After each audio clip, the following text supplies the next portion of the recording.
हैं ये बड़े खतरनाक हैं, ये ग्रेट बैरियर रीफ जो हैं, ठीक है, इनसे बहुत सारी प्रॉब्लम है। ये अगर आप मेरे एक्वेरियम में देखेंगे ये वाला पत्थर पड़ा हुआ है, ये डेड शैवाल है। ये जब मैं पहली बार आया था तो जीवित था। जब अपने यहाँ मरीन एक्वेरियम जो लंबा वाला रखा था उसमें जीवित था, उसके बाद जब मैरीन सेटअप हटाया तो मर गया। समझिए, इसके लिए हमें कार्बन का सिलेंडर अलग से रखना पड़ता था, उसमें कार्बन पीछे से पानी में जाता था, तब ये सर्वाइव करते थे। कार्बन ऑक्सीजन का equal mixture, blue lighting, water उसका बदला नहीं जाएगा, उसमें बायोफिल्टर्स लगेंगे, उसमें एल्गी बैक्टीरिया सब जो चाहिए उनके इंजेक्शंस फोड़े जाएंगे। वो 1.5 से 2 लाख का सेटअप बनता था मरीन का, उसमें हम लाइव कोरल्स रख सकते थे, ठीक है, वरना हम नहीं रख सकते थे। अब ये सब क्यों मर रहे? ये Great Barrier Reef sees warmest water in 400 years, 400 साल में सबसे गर्म पानी इनको मिल रहा है। और ये जितनी मछलियां दिख रही है सब मरीन सेटअप में हम एक्वेरियम में भी रख सकते हैं। ये जो आज आपको ऐसा पत्थर दिख रहा है पहले ऐसे ऐसे लहराता था, जैसे ग्रीन पेटल्स वाइट कलर की, और इसमें मछलियां रेस्ट करती थी। वो आ जाती थी रात में वहीं सो जाती थी, तो वो देखने में अच्छा लगता है, बट जब ये मर जाते हैं तो कितने खराब लगते होंगे। जैसे हमारे यहाँ ये वाला आज ये पत्थर ऐसा दिखने लगा है आपको एक्वेरियम में, जो ऐसा दिखता है, रीजन डेड हो गया। अब ये पत्थर हो गया, नहीं ऐसा है यहाँ दिखना, डिट्टो ऐसा दिखेगा, एक पत्थर अंदर है, निकाल के देखना आपको दिख जाएगा। Now study found that the water temperature in and around Australian Great Barrier Reef is now highest they have been in 400 years। 400 साल में सबसे ऊंचे तापमान पे पहुंचे। अभी क्या बता रहे हैं, क्लाइमेट चेंज हो रहा है। देखिए एक चीज़ समझिए, अगर आप ऑस्ट्रेलिया को देखिए तो ऑस्ट्रेलिया कहाँ है, ऑस्ट्रेलिया कुछ इस जगह पर है, ठीक है, और इसके नीचे क्या है, अंटार्कटिका है। तो यहाँ पर टेम्परेचर जो है इसकी बर्फ़ पिघलने के लिए यहाँ पर बहुत सॉफ्ट टेम्परेचर रहता है, यहाँ पर बहुत ज़्यादा गर्म धाराएं नहीं बहती इस जगह पर। जब यहाँ बहुत ज़्यादा गर्म धाराएं नहीं बहती तो यहाँ पर सिंपल सी चीज़ है, अगर गर्म धाराएं बहुत नहीं है तो यहाँ का पानी भी गर्म नहीं होगा।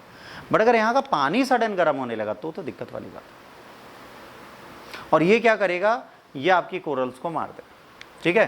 Coral reef are important marine environment made up of the corals which are small animals, they attach to the ocean floor and live in groups. Each coral animal is called polyp and many polyps together make the coral colony. एक जो मेरे पास है उसको बोलेंगे polyp, और अगर ये खूब सारे होंगे तो एक कॉलोनी बना देंगे, ठीक है। कोरल्स आर इधर हार्ड और सॉफ्ट, है ना, with hard corals being the main builders of reef. जो हार्ड कोरल होता है वही जब ऊपर आ जाता है मर के तो वो हार्ड पत्थर जैसा बन जाता है और उसी को आइलैंड बना देते हैं हम लोग। जैसा हमारा लक्षद्वीप जो है वो किससे बना है, कोरल से।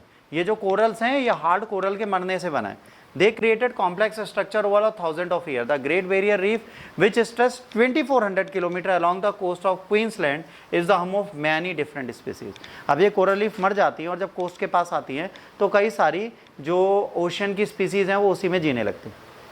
तो ये कहीं ना कहीं मरीन लाइफ के लिए बहुत ज़्यादा ज़रूरी चीज़ है और इसको आप इग्नोर नहीं कर सकते। तो एक बहुत बड़ा इंपॉर्टेंस लेके बैठता है कोरल। कहा जाता है बेटा हमारी धरती से एक कोरल, एक बटरफ्लाई एंड एक हनी बी, ये तीनों जिस दिन खत्म हो गए उस दिन हम खत्म। ये तीनों पॉल्यूशन में सबसे तेज खत्म होंगे। आज आप हनी बी को बहुत जगह नहीं देखते। अगर आप ध्यान से हनी बी को देखेंगे तो जो बी फार्मिंग हो रही है उसी में दिख रहे हैं, हॉर्टिकल्चर में। यहाँ नहीं दिखते। क्यों नहीं दिखते? इसलिए नहीं दिखते क्योंकि अब वार्मी कल्चर को छोड़कर कहीं पाले ही नहीं जा रहे, हमने बंद कर दी। आज मोहल्ले पार्क सोसाइटी है तो कबीरा और मधुमक्खी का छत्ता मिलेगा, जंगलों में मिलेगा, पर शहरों में अब छत्ते लगने बंद। और पीली वाली बरैया तो ना के बराबर आ दी अब। Reason, they all are the victims of global warming and pollution. Butterfly dies due to the 4G and 5G network. Butterfly तो इनके चक्कर में मर गई, बट ये अगर मरी हनी बी के भी मरने का एक कारण यही है, अगर इनको बीच में कोई रेडिएशन मिलता है तो ये रास्ता भूल जाती है। यही रीज़न है बटरफ्लाई बहुत लिमिटेड एक्सेस के साथ उड़ती, बहुत दूर नहीं जाती। और आजकल तो प्लांट्स नहीं है, फूल नहीं है, तो कहाँ से बेचारी वो उठाएंगी। आज का शायद भी मेडिकेशनल नहीं है। क्यों? क्योंकि प्लास्टिक के फूलों को चूस के क्या मिलेगा उन बेचारे। वो कहते हैं हम दिन भर तो डंक मार रहे हैं, निकल कुछ रहा नहीं है। समस्या है। अब what is the importance of coral reef? Coral reefs are crucial of the marine life because they provide habitat of thousands of species. The Great Barrier Reef alone has over 400 types of corals and many different kinds of fish and shellfish. shellfish नहीं, shellfish, ठीक है।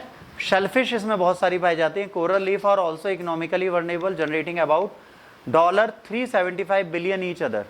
They offer food, income and protection from storm. More than 500 million people worldwide.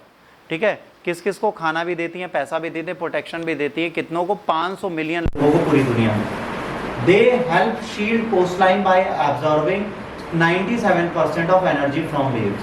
क्योंकि ये थोड़ी अलग shape में होती हैं, तो जो वेव्स की एनर्जी है उसको एब्जॉर्ब कर लेती है, तो कोस्ट पे कभी सुनामी नहीं आता। तो ये रीफ होगी तो आपको समझदारी मिलेगी, तो इनको बचा के रखना है। मेरे एक्वेरियम में सुनामी क्यों नहीं आती, ये बचा लेती ठीक। अब research finding, researchers studied coral to look the past ocean temperature going back in 1680. They found that the temperature have been stable until human activities started changing the things in 1900. 1638 से 1900 तक तो टेम्परेचर स्टेबल रहा, उसके बाद में बदलना start हुआ और अब 0.12 डिग्री के बराबर हर साल बढ़ता रहा, डिकेड में बढ़ता रहा। 2016 में major coral bleaching event start हो गया, हॉटेस्ट समर आ गया 4 सेंचुरीज के। अब ये डेटा और ऊपर जाता हुआ दिख रहा है। अब हर साल टेम्परेचर बढ़ रहा है, जिससे कोरल ब्लीचिंग स्टार्ट होगी, मतलब कोरल रीफ विल डाई। और जब वो मरेगा तो वो कोरल जो है कोस्ट से चला जाएगा और लोग उठा ले जाएंगे अपने घरों में, अपने एक्वेरियम में। फिर aquarium will have the tsunami effect, saving वाले, बीच वोंट है ठीक। About great Barrier reef, Great Barrier Reef is the largest coral reef system stretching 2400 kilometers approx, includes over 2900 reefs and 900 islands. The reef is a home of 1500 fish, 400 coral species. It supports endangered species like dugong and the green sea turtle.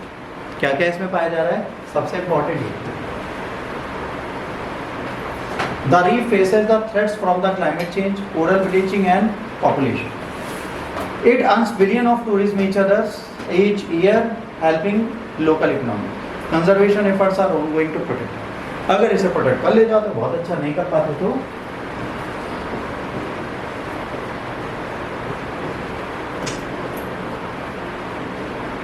कोई option नहीं है।